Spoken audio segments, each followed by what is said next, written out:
Hello, hello. I am Pumpkin with a monocle, or Poem for short. Welcome to my channel. For today's video, I'm doing a bit of a perspective study, but this video I'm focusing on room perspective. I got myself into a bit of trouble while doing this study, and it all started with Pinterest, because of course it did. I am not afraid to admit that I am addicted to Pinterest. I'm on it all the time. And I'll go through times when Pinterest will show me one thing repeatedly, and the most recent thing is a room perspective hack. It's where you draw a 2D floor plan of your room, and then you kind of smush it into the perspective that you want, and then you draw on top of it. Each time I saw that video, it chipped away at me until I got curious. That's neat. It just so happens that I have a vivid mental image of one of my characters' apartment. So, I started off by trying to plan the room. I didn't really know how I was going to go about this. I wasn't really thinking about using the technique, but was just trying to figure out what's in the room and where everything is. My character's apartment is fairly small, with two main rooms making up the whole apartment.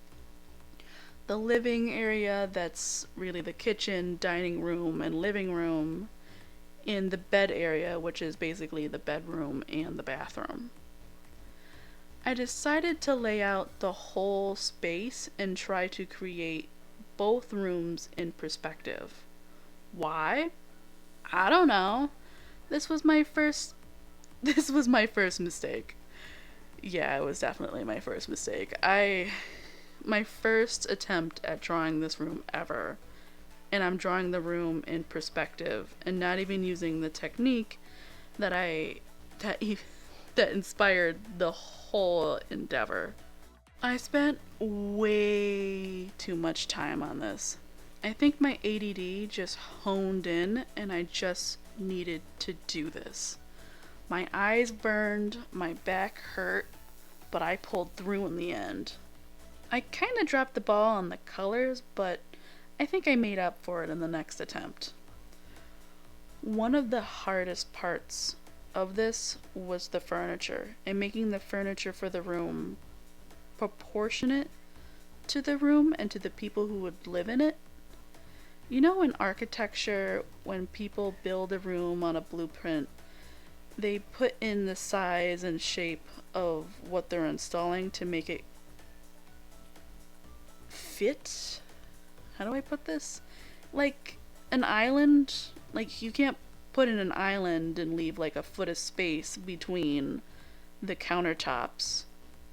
You gotta have the people to go through, and that's what I was struggling with. Everything from the height of the countertop to the width of the couch and even the size of the closet and table, I just couldn't get it right. A 6'7" man can't use a table that's too thin and small for the space.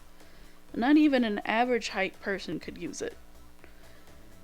I think by the end I kinda gave up. I think my sanity kicked in and I realized that this was just the prototype to the main project.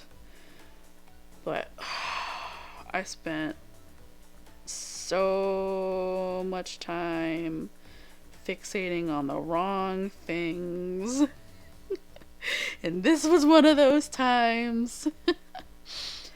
I split the room's perspective into back, mid, and foreground, which breaks down to kitchen, living room, then the table and TV, and then the bedroom, bathroom area. After putting the color in, I just sat back and flipped through each layer, admiring my work. Procreate said that my pen was on the iPad for 5.5 hours, but that took way longer than less than 6 hours. I started at like 5 p.m. and it was the next day when I stopped. And after all that work, fixating on stuff I didn't need to fixate on for a prototype, to the actual drawing, you think I would learn my lesson? Nope. I did it again. 16 and a half hours with just my pen on the iPad and no sleep. I can't with myself. But this time I did the thing I set out to do. So, yay! In the main attempt at drawing the room in perspective, I drew out the floor plan and then squished it and built upon it. I still struggled with the same issues as before. Does anybody have any advice on how to draw furniture in relation to how big it should be for humans to interact with it?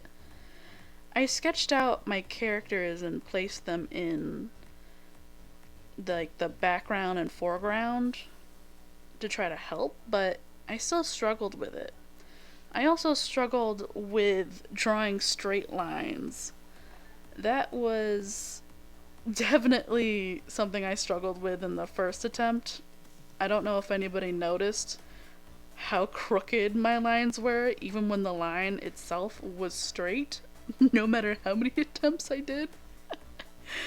The perspective that I chose didn't help either. My original plan was for it to look like a diorama of the room, but the perspective ended up throwing me off. I bugged the crap out of my friends. I kept showing them the picture and trying to see, like, what felt off about this? Why is it so weird? And I stared at this for hours, agonizing over why it was off. And in the end, it was the perspective that I chose. I really should have just kissed this. Just kept it simple and started off with the perspective that I ended up with. Then I spent forever on deciding the color palette and pushing the light of the room to get the mood that I wanted. But after all that, I would try this method again. Squishing out the 2D floor plan can really help with drawing the perspective of your furniture.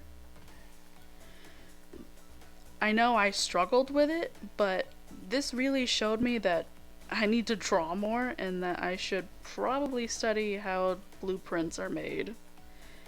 It might help with spacing and making furniture proportionate, but I think the method is fairly useful with those who have a better grasp at this than I do.